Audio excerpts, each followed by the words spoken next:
Alors salut les amis, bienvenue sur Black Panda Mining. Black Panda Mining, chaîne dédiée au minage de crypto-monnaies par microprocesseur.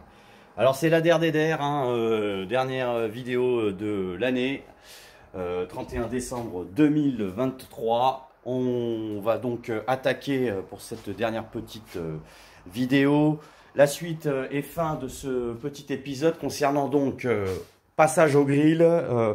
De ces deux cartes mères, donc j'ai pu vous présenter la B450M de chez ASRock. Pas si mal du tout, comme vous avez pu voir au précédent épisode. Et puis là, cette fois-ci sur celle-là, donc 109 balles, la B550 GB. On va donc lui greffer un deuxième petit 3900X.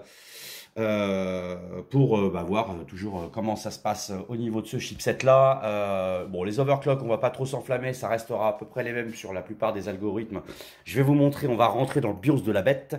Et puis finalement assez très satisfaisant, ce petit AliExpress 850 watts à 66 balles en 80 plus gold.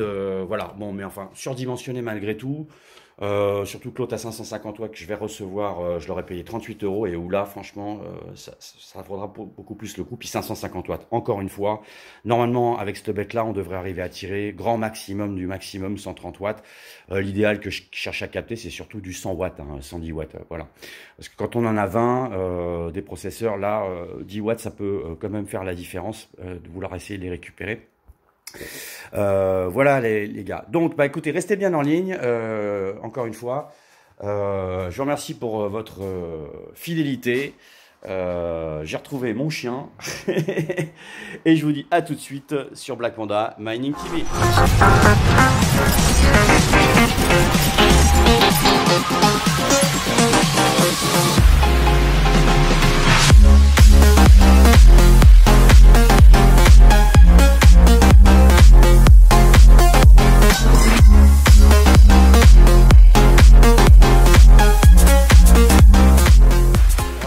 On y va les gars, donc bienvenue encore sur la chaîne. J'ai donc calé donc pour la B550 notre petit Ryzen, on l'a un peu huilé avec la pâte thermique. Comme d'habitude, pour ceux qui démarrent un petit peu dans la partie montage de rig. Bon, alors là on est sur une gigabyte, d'accord. Donc bon, desktop 5000, donc ça veut dire des 5900X. Là on passe un 3900X parce que globalement ratio puissance hash-rate, ça me va bien, et puis surtout prix d'investissement. Et alors pour le on-off, vous voyez, vous mettez, c'est les deux petits là, ces deux là du haut, ok, pour pouvoir brancher la carte. Je vous le dis parce que moi j'avais galéré quand j'avais démarré au départ. Donc je vous l'indique dans cette petite vidéo, qui encore une fois n'est pas un tuto. Là on passe au grill, moi je suis pas là pour langue de bois. Je suis pas là pour passer 15 milliards d'années, puisque bon, de toute façon, il y a plein de mes collègues qui le montrent aussi. Puis je pense aussi que il y a un maximum d'épisodes pour vous expliquer la chose, mais néanmoins, voilà, c'est quand même bien de vous montrer le minimum syndical, le basique du basique. Donc là, je suis en train de caler le ventirad, tac, qui va bien. Voilà, c'est bon, clac, on referme la pince. Hop, tac, j'enquille le petit câble dans, hop, le slot qui est fait pour. Hop, parce que avec la caméra, c'est pas évident. Je suis bon là ou quoi? Ah oui, c'est dans l'autre sens. Hop, tac.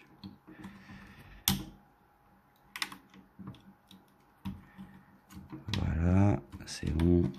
Désolé les gars.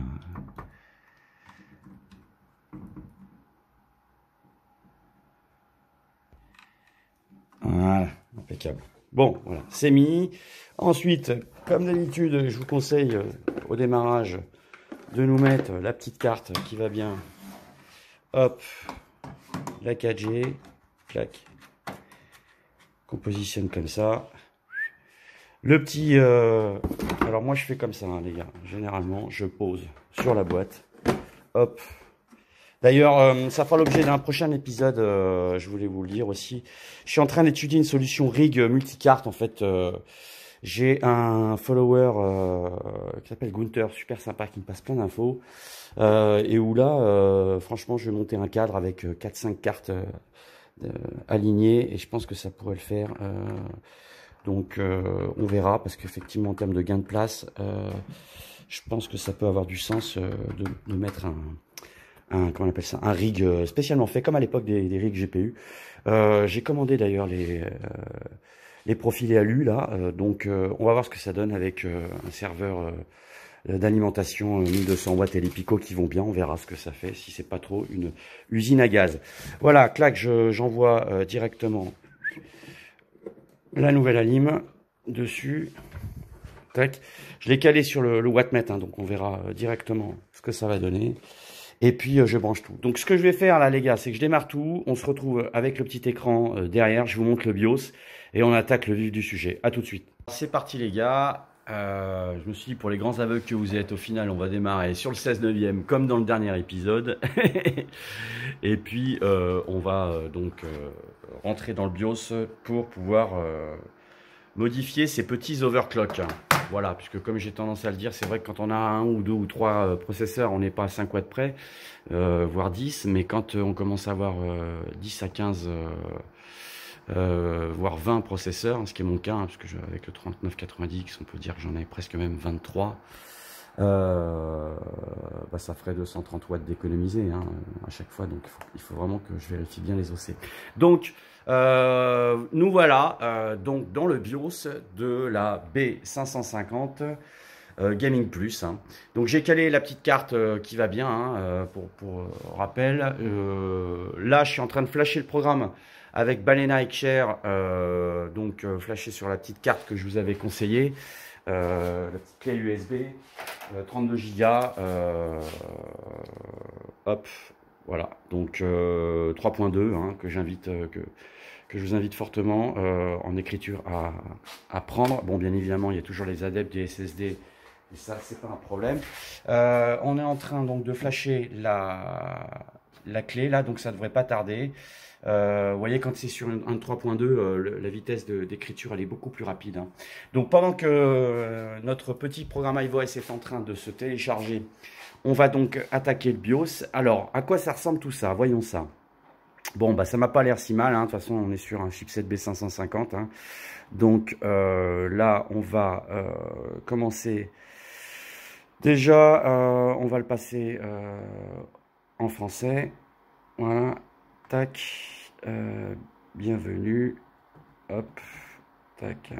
Ok. Bon, après tout, on a le temps. Hein, donc, on va pas être pressé non plus. De toute façon, je suis en train de faire des vidéos les plus longues de la Terre. On a bien nos 16 Go, 3900X, il est bien calé ici, c'est propre.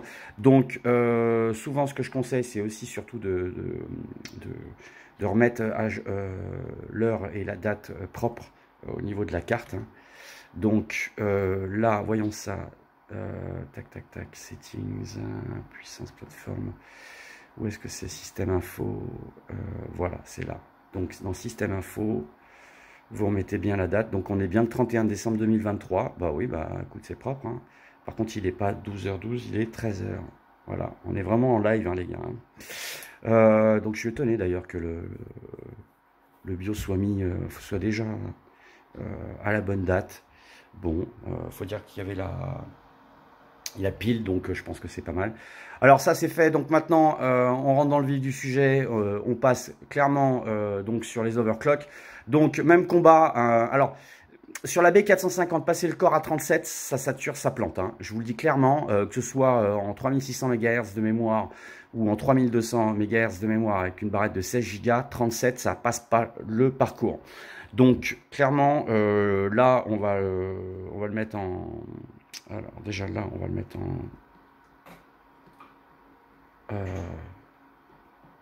en 36. Donc là, on le met en 36. On va descendre. Tac, tac, tac, tac, tac.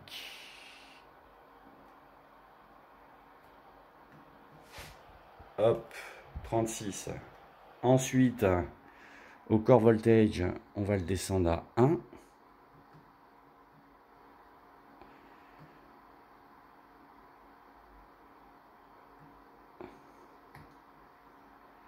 1 volt.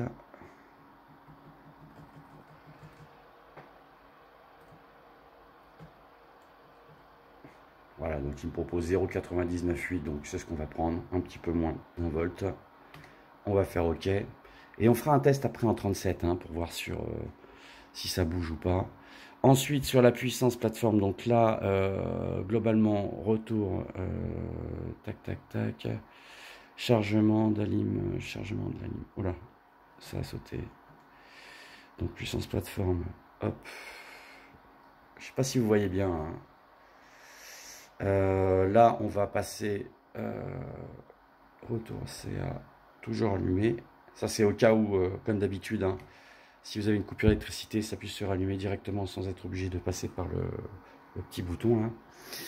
Là. I on, voilà, tac, tac, tac. Chargement d'alim activé. Voilà, donc ça c'est OK. Ensuite, système info, donc ça bouge pas, c'est OK. Il bootera bien sur la clé USB. Donc là, tac, tac, FI, on est bon, on touche à rien là-dessus, c'est OK. Les overclocks, c'est fait. Ah oui, détection de la carte. Peut-être dans divers, là.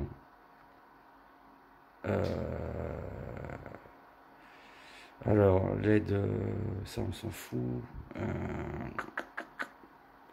Configuration de font SFI, on s'en fout, on s'en fout.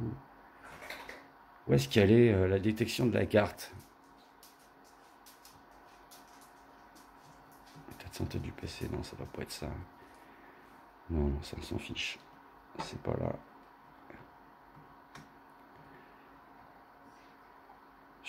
Continue, welcome light. Passe. C'est incroyable ça. À chaque fois, déjà l'autre, je la retrouvais pas, et là, détection de la carte, rien du tout. C'est quand même étrange. Hein. Ou alors je suis vraiment aveugle. Bon, bah écoutez les gars, je n'ai pas cette fonction-là sur ce BIOS-là, de désactivation de la carte graphique. Donc c'est chiant parce que, globalement, comme j'ai tendance à le dire, même si c'est pour laisser une carte de 10... de 10 watts là qui va tourner, c'est 5 à 10 watts hein, même si elle tourne pas, donc c'est chiant. Bon, bah écoutez, déçu parce que sur d'autres BIOS je l'ai, mais là apparemment option sécurité système, non je l'ai pas. Configuration, non on l'a pas là. Bon, bah écoutez, on va pas perdre plus de temps que ça, je vais envoyer la sauce. Donc, j'ai paramétré les overclocks, on a remis à jour, enfin, il était déjà l'horaire, la date, et puis, bah, globalement, je pense qu'on doit être bon au niveau de la clé, voyons ça. Ouais, il est en train de la valider. Donc, je reprends tout de suite, hein, dès que j'ai fini la validation, et on envoie la sauce avec iOS. À tout de suite, les gars. Donc ça y est, on a flashé notre petite clé, il n'y a plus qu'à la mettre dans le port qui va bien. Clac, c'est OK, on a la clé Wi-Fi, c'est bon, tac tac tac. Allez, on envoie tout ça. J'ai désactivé au fait la partie son qui sert à rien, ça consomme 4 watts, hein, donc c'est pas rien. Pensez bien à le faire. Et là on va enregistrer et quitter et on envoie la sauce. Donc décodage au-dessus de 4G, bon bah je l'ai mis. L'HD audio contrôleur on l'a désactivé. CPU power aussi, l'alimentation, tac tac tac. Horloge donc core 36, un peu moins sur le core voltage à 1 volt, et c'est parti, on y va, on lance la bécane.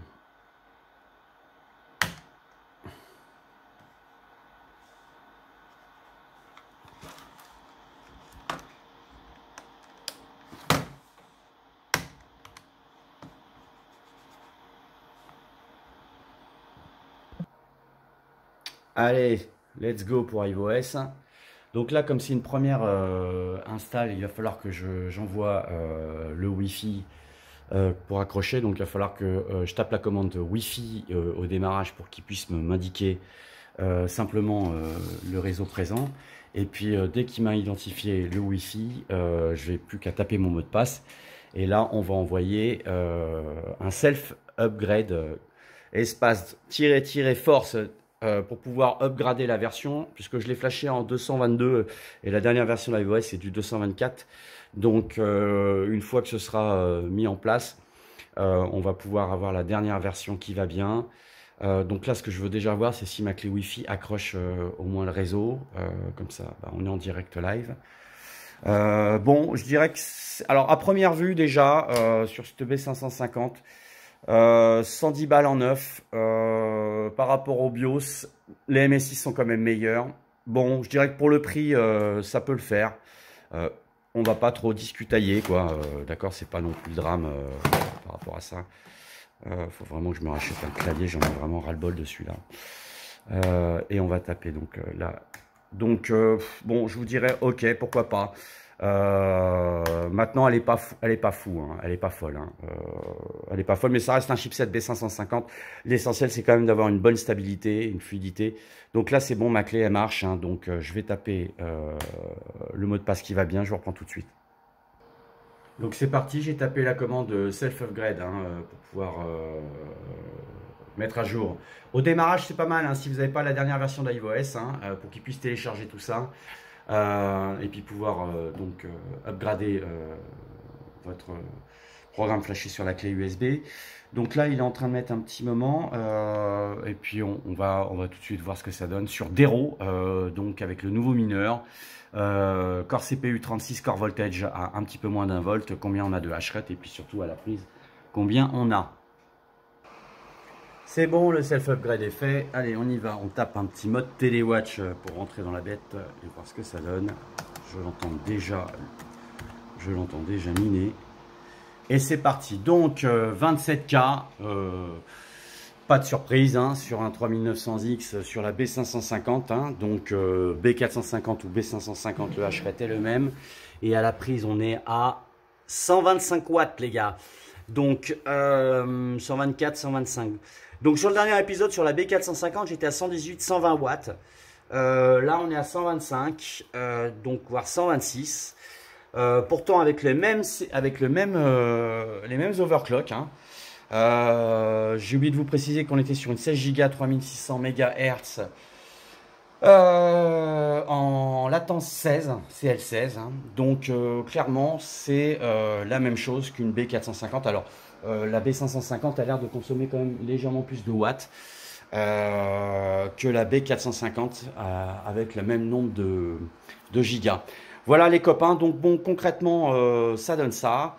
Je vais peut-être juste envoyer une flysheet en random X pour voir ce que ça donne, histoire que vous voyez un peu combien ça peut tirer. A tout de suite. Il faudra activer le profil XMP d'ailleurs. Donc là, on a envoyé une feuille de route sur Zephyr. Je me suis aperçu d'ailleurs que iOS, sur la consommation watts, eh ben, figurez-vous, elle est exacte, hein, puisque à la prise, j'étais à 125 watts. Et iOS m'a bien indiqué 125 watts aussi sur la consommation. Donc j'ai l'impression qu'ils ont fait des efforts sur la retranscription des informations, parce que ça a toujours été faussé sous iOS. Donc concrètement, agréablement surpris, quoi. Donc là, il est en train de nous envoyer le mineur. Ça consomme un peu plus la B550, j'ai l'impression, en nombre de watts qu'une B450, la petite là que vous avez vue dans le dernier épisode. Mais je trouve qu'il y a quand même une certaine stabilité dans le chipset de la B550. Hein. Donc bon, faut vraiment qu'on prenne une décision, parce que l'autre est à 70 balles, il y a quand même 30 €. Quand on monte une ferme, c'est pas évident. C'est vrai que les B450, les Gaming Plus, sont vraiment des top cartes, mais il n'y en a plus trop sur le marché là. Donc, et là, sur le chipset B450, je pense que ça valait le coup. Peut-être que la version B450M est peut-être pas l'idéal, je pense, mais enfin, vu les prix, c'est vrai que bon, on va pas non plus se plaindre. Il y a quand même une certaine stabilité. Les B550, j'en ai pas trouvé à moins de 100 balles en neuf pour le moment. Donc j'ai envie de dire, restons sur une B450 si le budget est un peu limité. Si par contre vous avez des B550 à bon prix, à moins de 100, allez-y, foncez, faites-vous plaisir, hein, parce que là, ça vaudra vraiment le coup. Donc là, on est à 10,40 sur un 36 au corps CPU et à 1 volt en corps voltage. 10,4 pour un Zephyr à miner. Et à la prise, on a du 127 watts. 124 sur du Zephyr. Bon, c'est pas mal du tout, hein, parce que sur la B450 on était à 145 watts de conso. Et est-ce que ça, quoi que ça a l'air de monter un peu, hein. Voilà. 127, 128, ouais 127, non mais 125 même, hein, ça dépasse pas les 140, hein. On va checker, voir vite fait si sous iOS la conso elle est bien actualisée. On va voir ça. Ouais, ben non, non, non, hein. Donc je disais n'importe quoi sur la partie iOS. Non, il retranscrit pas correctement le nombre de watts. Par contre, sur la partie hacherette, on est propre, hein. Donc ça, il n'y a pas de problème, ça, heureusement. Donc on est à 10,5 K sur un hacherette. Donc rebelote, on a dit 127 watts. Ce qu'on va faire, c'est que je vais activer le profil XMP et on va voir ce que ça donne. A tout de suite. Donc là, les copains, j'ai passé le corps à 37, 1 volt. J'ai activé le profil XMP, toujours pour voir sur Zephyr si c'est stable et si on va avoir un gain de hacherette assez conséquent. Ce que je pense aussi, c'est surtout qu'on aura aussi une consommation qui va aller de pair. Donc on va enregistrer et quitter. Et puis on va tout de suite voir ce que ça peut donner au niveau donc de la consommation et puis surtout de l'efficience. Alors, ça redémarre. Donc pas mal, hein, AliExpress, hein. On va voir. Ah, vous voyez que là déjà, l'activation du profil XMP, ça la chiffonne. Ça la chiffonne. Bah alors. Alors, petit monstre. Eh ouais, on passe au gris là chez Black Panda, hein. Donc maintenant t'envoies la sauce ou tu l'envoies pas, hein. Bon. Alors ça dit quoi? C'est bon, ça démarre.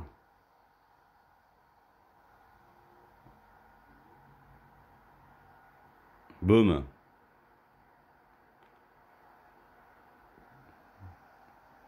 Alors, voyons ça.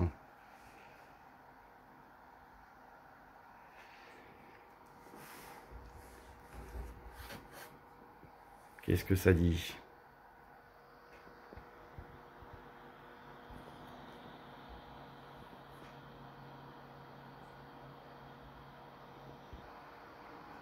Un petit mode télé. Watch.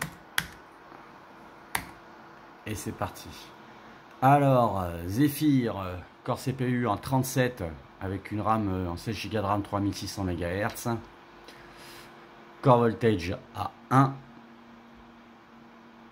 On était précédemment, en étant à 36 à moins d'un volt, à 10,45, 126 watts. Et là, on est à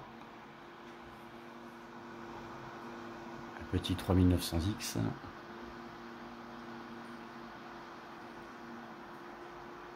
Profil XMP activé.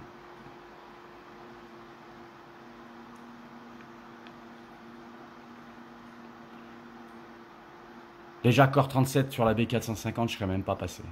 C'était même pas la peine. La B450M, hein, j'entends. Ça passait pas le parcours. Bon, on est à 11,182, donc clairement on a pris 1 K de plus. Puisqu'on était à 10, on était à 10,5, donc là on est à 11,2, même on a pris 0,7 K H de plus. Et là, ça plante. Donc déjà Core 37, il plante. Donc je pense que le Core 37, ça va être beaucoup trop. J'aimerais bien laisser le XMP. Donc ce qu'on va faire, c'est que je vais revenir à un 36 encore CPU pour voir si c'est un peu plus stable. Et je vous reprends tout de suite. Donc XMP activé. Profil 2 d'ailleurs, Core 36 ramené, Core CPU 36 ramené et Core Voltage à 1. Qu'est-ce que ça nous donne sur du Zephyr, ce petit 3900X avec une B550 GameX V2. Voyons voir. Et puis on va surtout voir aussi la consommation à la prise. Et puis on va surtout voir aussi si c'est stable. Donc finalement encore 37, on voit bien que même sur une B550, ça passe pas le parcours. Hein, donc ne jetons pas la pierre ni à la B450, ni à la B. Alors là, franchement, Core CPU, ni à la B450. Core CPU donc à 36, hein, XMP activé, on passe à 12,159. Donc là, on est clairement à 2K de plus, 2K plus sur Zephyr. Profil XMP activé. Par contre, en watts, on est à combien? 140 watts. Bon, je m'en doutais. Je m'en doutais avec le profil XMP activé, 140 watts. Donc c'est costaud. Hein. Vous voyez que globalement, on peut gagner 2K de plus sur du Zephyr, mais on va encaisser 20 watts dans les dents à la volée au lieu de 10K. Hein. Donc ça veut dire que les 2K représentent à peu près 2K de plus représentent 20 watts. Donc c'est le coup, hein, c'est à peu près ça, hein. C'est à peu près ça, donc ça, ouais, j'ai envie de dire, bon bah ouais. Ça aura été donc le montage de la B550 passé au grill, du moins cette petite bête, la Gigabyte, là, sur du Zephyr, donc avec un profil XMP activé, 140 watts, 12K d'envoyer, sur du Dero 120 watts de calculer, avec le nouveau mineur à 27K, donc très correct. Hein. Par contre, sur ce chipset là, bizarrement, pas de possibilité de désactiver la détection automatique de la carte. Donc comme c'est une gaming, je m'attendais quand même, ouais, bon, je suis assez surpris, parce qu'on peut se dire, bon, bah, c'est normal qu'il y ait une carte graphique, donc ils n'ont pas mis cette option-là chez Gigabyte. Bon, bah voilà, en tout cas, ce qu'on fera, bah, c'est que je laisserai la carte dessus, ou voire j'essaierai de la redémarrer sans la carte graphique. Et puis, bah, sinon, bah, j'espère que ce petit banc de test vous a plu. On fête donc le 20e processeur sur Black Panda Mining TV. Allez, à très bientôt les gars, et je vous souhaite à tous un bon mining et surtout de bonnes fêtes. Bonne année, ciao ciao.